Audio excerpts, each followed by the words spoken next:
Hey, howdy, hi, hello, everybody. It's Mr. Sims again. It is assignment U5, Politics and Society, about how your personal values become political, about how your personal beliefs and what you think is important in life is written into the fabric of society itself and not just happening in your little tiny world. Again, you are a world, but you exist within many others. So last week we were given the opportunity to share our values, to talk about what is important to us. What's the core of who we are. Now what do we do with that information? Well, that which matters most to us is worth fighting for, is worth struggling for. If you're not willing to fight for it to keep it or to get it, then does it really matter? So nobody's going to come to save you and me. Nobody's coming to save us. Nobody's coming to help us acquire our values. And one of the reasons that some parts of the nation, some parts of the state, and some parts of the city get more of what they want is because they actually engage in politics. Our district, frankly, the precinct, the area of voting that is connected with our particular school, has one of the lowest voter turnout rates in the entire state. In fact, it's one of the worst in the country. Lower percentages of the people who actually live in our footprint vote than almost anywhere else. Now, I get why people don't vote. They feel that it doesn't make a difference in their lives. But the only reason it didn't make a difference in their lives is because they didn't vote and they didn't activate their politicians. They didn't talk to them or contact them or tell them what they wanted. So it's kind of like being really, really hungry, telling nobody, and then being angry at everyone for not knowing you're hungry. It's really about clarity of communication, and the parts of the city that engage more in politics get what they want. That's literally the entire thing. You need to engage your political leaders, even if you don't like them, even if they don't agree with you. You have to advocate for yourself. If you don't, they will advocate for themselves. It is that simple. And the best way, not only to do this, is individually. It's much better to do this together. The only way any of us get closer to getting and keeping what matters most to us is together. It is that simple, but it's kind of hard to do. This will be talking about the structure underlying all of that. And if you can understand the structure, if you can understand the map, you can walk its streets. So the assignment this week is basically answering two different sets of questions. You get to choose. You can answer the first set of questions, or you can answer the second set of questions. But you have to answer all four in great detail with description, explanations, evidence, stories, outside sources of information. No half measures, folks. Okay, let's get into politics. We are often taught that politics is a binary phenomena, a struggle between two opposite ideas, two opposing forces pulling at each other, left, right, Republican, Democrat, communist, totalitarian. It's not ever that simple. Really, politics is about a series of intense networked relationships and negotiations, and it's always dynamic, it's always changing. And so it's really, really important to understand that politics is not the simple binary that we are told that it is. It fools you into believing you just have to pay attention to A or B, put your vote in the right box, and that's enough. It's much more complicated than that. In fact, it's so complicated that none of us are individually capable of understanding the true scope of the complexity of politics. It's far too individualistic and community based, and there's too many factors that go into it. There was one time in the Albuquerque Public Schools school board election where snow changed the election. Literally, snow changed the election. And this is how. One of the people who was elected was connected to a church. It snowed like 8 to 12 inches in a couple of days, and people couldn't get out of their homes. However, they had a bus, a school bus with snow tires, and they went around picking up their people and took them to the polls. And a person that nobody believed would win ended up winning in the school board election. Now, that person turned out, thank goodness, to be a really good representative of student needs in APS. So good that somebody gave their opponent pretty sizable amount of money, over $100,000, to defeat the first person. And that person that defeated the person who was really pro-community is still in office today. So, again, the complexity is much, much, much more than any of us can understand, but we can still try. So we compromise, we break it down, we deny the binary, but we also deny the fact that, or we admit the fact, I should say, that we cannot understand the true complexity of everything. So we come up with little models like this. This is a review of last week. There's a lot going on here. We're only going to focus on the political. Resource scarcity, or economics, is our first focus inside of the world of politics. Now, politics, like the Earth itself, operates at vastly different scales. You have the international at the top, the United States, New Mexico, Albuquerque. All of this is going on, and at different scales, we see different things. The larger the scale, the more energy, material, and information is potentially exchanged within the system. Our global system is 85,910,000,000,000 divided up between 7.8 billion people. 20,540,000,000,000 divided between 328 million, 328.2 million human beings for the United States, 94.2 billion divided up among 2,097,000 people here in New Mexico, and in Albuquerque between 38 and 43 billion for 560,000 people. And for Albuquerque Public Schools, which is again a political entity, people are voted into office, it's $1.5 billion for about 103,000 human beings. That works out to $11,000 a year per person globally, $63,000 a year per person in the United States, $45,000 per year in New Mexico, $77,000 per year in Albuquerque, and about $14,000, $15,000 per year in APS. Well, what does this really show us? It shows us that globally, we only make $11,000 per person, but the United States is about 6 times more than that. It's quite a rich country. Compared to New Mexico makes very little. In fact, the average income of New Mexico is not $44,921 per year, but closer to $25,000 per year. Which makes us one of the poorest states. In fact, if we did not have Los Alamos National Labs, Sandia National Labs, the Sandia Air Force Base, Kirtland Air Force Base, and Holloman, and then the White Sands Missile Range, we would be by far the poorest state in the entire nation. Now, when you see Albuquerque's salary skyrocket, it's mostly because of the Sandia National Labs. The average employee pay for Sandia National Labs as a scientist is about $100,000 per year. That's because these kinds of people have incredibly valuable skill sets to the national defense and to ecology and to epidemiology, the study of disease. These people are paid quite a bit of money, and without them, again, we would be very, very, very, very poor.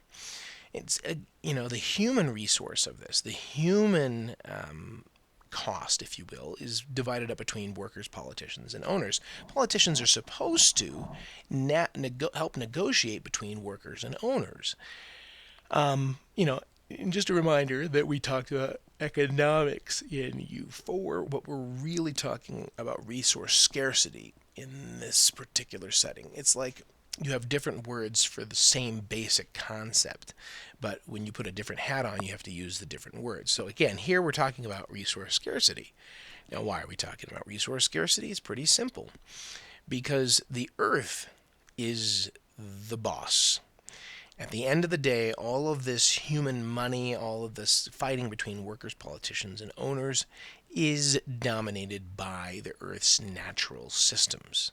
In fact, Earth and its natural cycles is, in the long run, indifferent to our well being. It doesn't care about us, only about sustaining life itself in whatever form that keeps it going. So, Earth is not like a boss, it is the boss, especially over larger time scales. There have been 5 major extinctions on the planet that almost wiped out life. We're in the middle of the 6th, and this one we caused ourselves. Because of ego. The second part of politics is really all about me, me, me, me, me.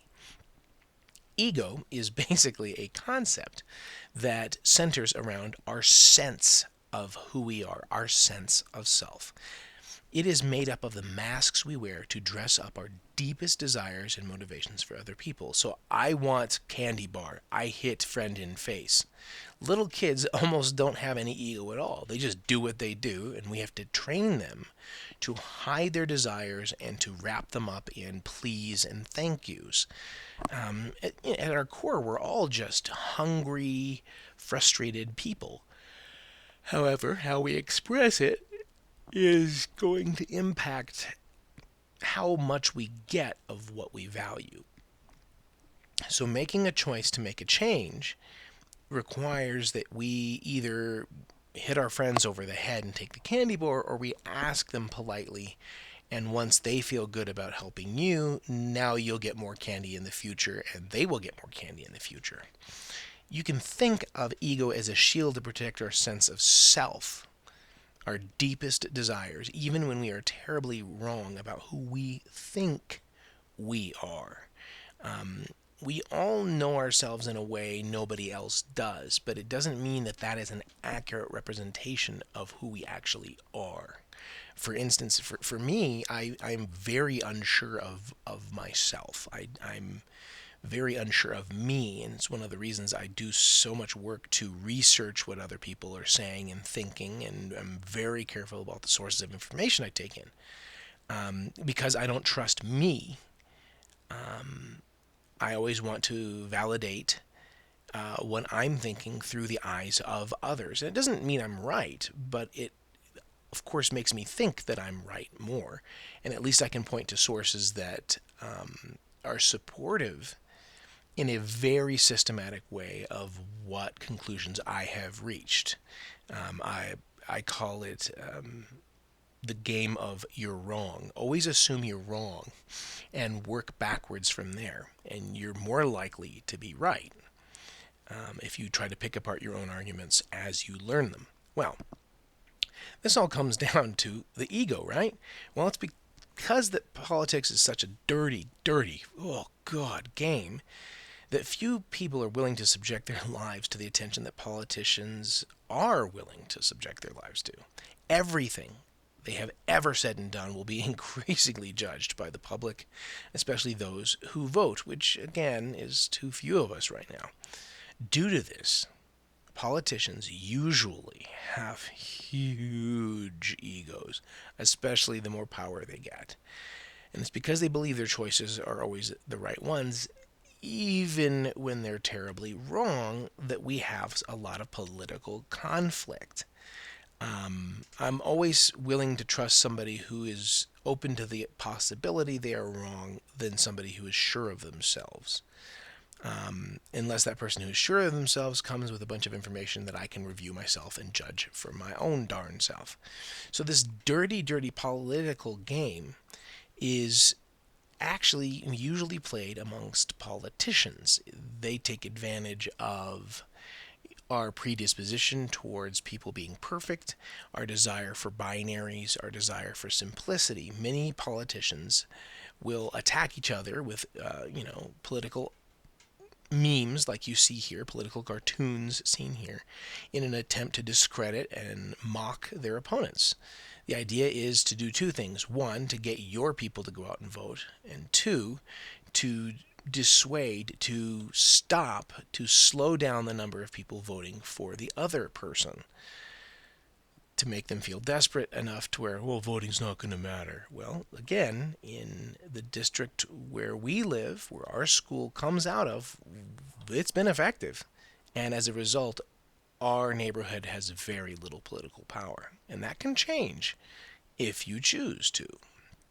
Now, the huge egos of these people often leads to what's called confirmation bias. When the facts and the evidence are just selected enough based only on your existing beliefs. So you can see the blue and the yellow, that the person has a series of yellow existing beliefs, and they only pick the facts and evidence that matches what they already believe and accept those. They dismiss everything in blue and keep just the part in the grayish yellow there. That's a problem. We need to be better than that, because if we're not, we're actually not able to accept facts and are only able to stick inside of our own beliefs. It's really important that you understand that when you believe you are right instead of starting off thinking you're wrong, mistakes are going to happen. When you believe you are a superhero, when you believe you are right without coming to the argument with the right facts and additional information, then you're engaging in what's called confirmation bias. And confirmation bias is really dangerous because it can lead you towards making the wrong decision with a lot of passion. Which, again, if it's the wrong decision, it's the wrong decision.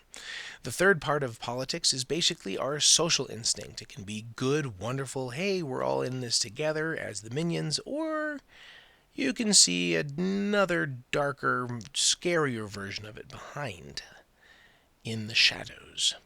Now, this idea is actually pretty similar to ego. So take the ego idea, and instead of an individual person, I want you to think about the ego, the sense of self, as an individual group of people thinking and acting together. Even though there are more people now inside of this ego, they basically act together as one. So, when we come together to take care of people who aren't related to us, but who are usually in agreement with us, this is called eusociality.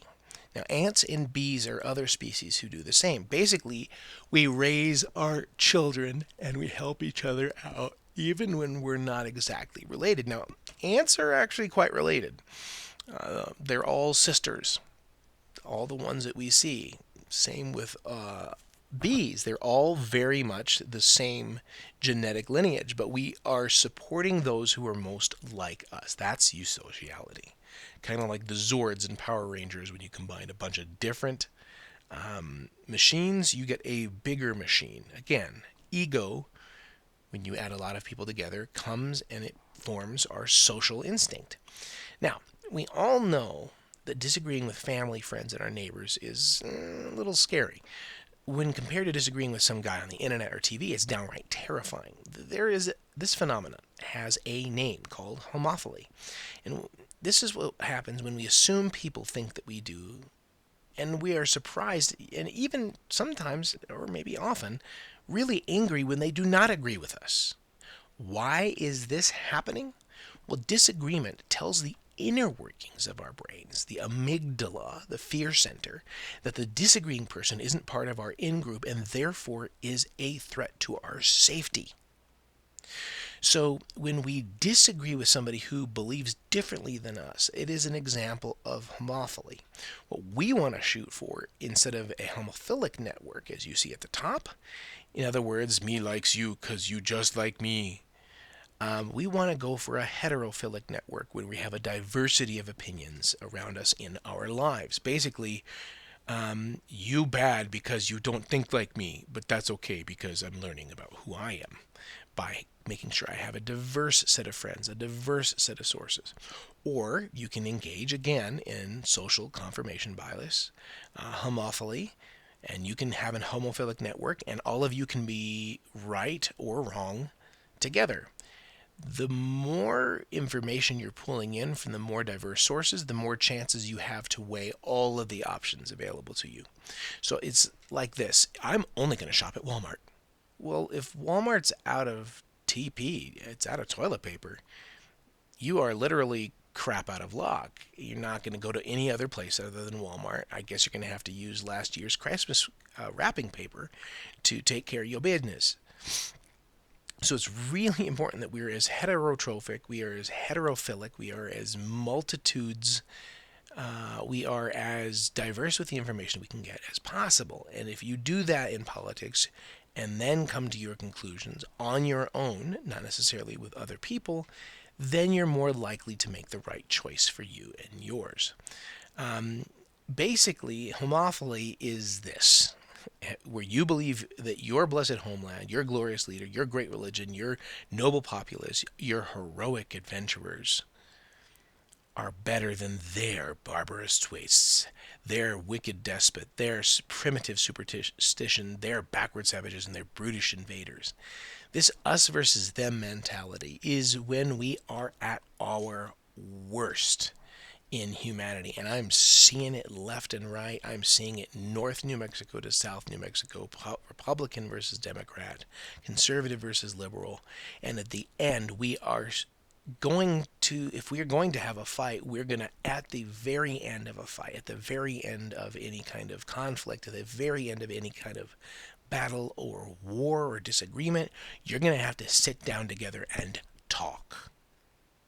It is that simple. You had to talk at the beginning, and if you would have talked at the beginning, you could have avoided the war, because at the end of the war, what do you have to do? You have to sit down and talk. Once communication breaks down, conflict increases, the chances of a fight increase immensely, and when huge nations fight, we call it war. Maybe we should instead reach out and speak to people who believe differently than we do and avoid all that destruction and chaos in the meantime. So politics isn't just about politicians, it is about all of us, our values, our beliefs, our needs, our wants. And in order to get these things, we, the people, must act as people, not just as individual persons. We, the people, must act together, not just as individuals. And we can see this happening all around. You don't see this on the news that often, but this is happening everywhere. USA farm workers, with papers and without, are banding together and fighting to have safer working conditions and better pay. Water protectors are fighting, literally being attacked. People have lost limbs just trying to protect clean water. The Amazon workers, many of whom are carrying COVID-19 into our homes through the deliveries, are trying to get the right protection so that them, their colleagues, and everybody else can get a healthy life. Here at the University of New Mexico, the hospital workers themselves weren't getting what they needed, so they protested. The U.S. Post Office workers have to fight just to get paid. My goodness. But if they don't fight, if any of these people just choose not to fight, they definitely don't win. James Baldwin put it very well. He said, not everything that is faced can be defeated. But I promise you, nothing can be defeated without first being faced. We have to collectively stand up and work together towards a better world, or it's just not going to happen. Politics, therefore, isn't just CNN and Univision. It's the socially organized expression of what all of us value. And it's complex, it's dynamic, it's ever-changing. Politics is the expression of many minds working together to act or not to act. I'm not going to vote because it doesn't matter. Well, you're right. You don't matter if you don't vote. Politics is the expression of our cultural and social DNA. If you do not vote, guess what happens? You are not heard. If you are not heard, you are not helped. So make sure you get your cultural DNA out there and vote. And if you cannot vote, make sure the people around you who can do. Politics is the science of how we express what and who we collectively are for and against. It is how we answer the questions: how does virtue meet brute force? What does decency do in the face of insult? What does honesty do in the face of lies and deception? And what does integrity do in the face of adversity? It is how we answer those questions, not as individuals, but collectively. And nobody answers those questions exactly the same as one another, but we all can agree on certain things. And when we come together, we have a chance to get the energy, material, and the information we need to live rich, fulfilling lives. Politics comes down to working together to earn what we value. Nobody gets anything in life. You have to earn it. So, what are you for? What are you against? Who are you for? Who are you against? What does your integrity do in the face of adversity and oppression? What does your honesty do in the face of lies and deception? What does your decency do in the face of insult? And how does your virtue meet brute force? How you answer that question will determine how our lives are braided together in the future. Coda. This is the typical way that we are taught to teach you guys about politics. There are three branches: the executive, the legislative, and the judicial. The legislative makes the laws. It directly represents we, the people. The executive carries out those laws. It directs other people to carry out the laws. And then the judicial measures the laws. When people disagree about the laws, they judge what's correct and what's not. And each of them checks the other. The executive can delete or veto laws, and they can pick judges. The legislative can remove the executive, and they can remove judges. The judicial can declare laws and how they're being implemented, how they're being processed to be illegal or legal, and they can also change laws altogether. They all are supposed to check and balance one another. This is the three branches of government, and it's actually a lot more, surprise, surprise, complex than this. But this is the basic model of what we are supposed to share with you guys in our social studies class. As you can see, it's a much simpler model than what I've talked about so far. But it is important to know when there is a problem with your family or your community, you need to know who the right people to talk to are.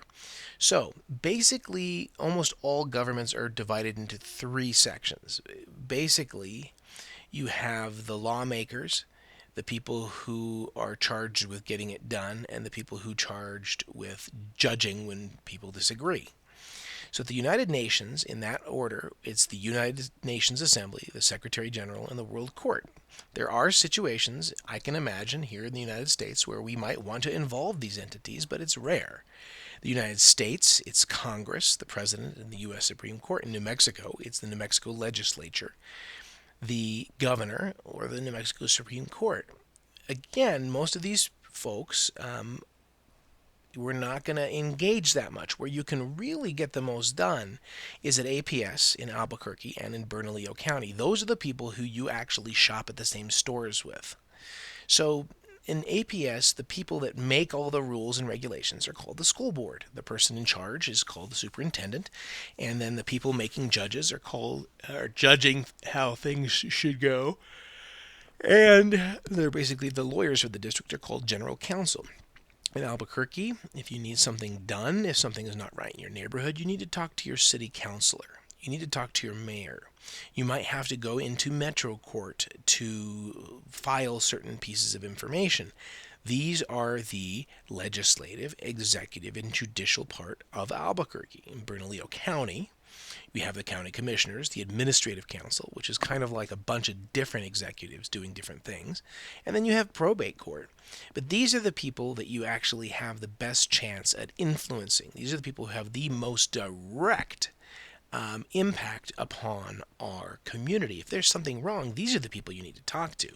It's really important to vote in these elections. The United Nations is not elected, by the way, except by their own host countries. But you should vote in all of these elections. But the ones that really are going to give you the biggest bang for your buck are these three here. And then, of course, the state elections for New Mexico as well. But these are the people you have most access to. So if you need something changed, if you feel something is wrong, you need to find out who these people are. And because we live in such a large footprint at our school, we actually are in several different districts. So I can't really tell you who your political representatives are. You have to find that out on your own. That's it. Good luck to y'all. Catch you on the flip side.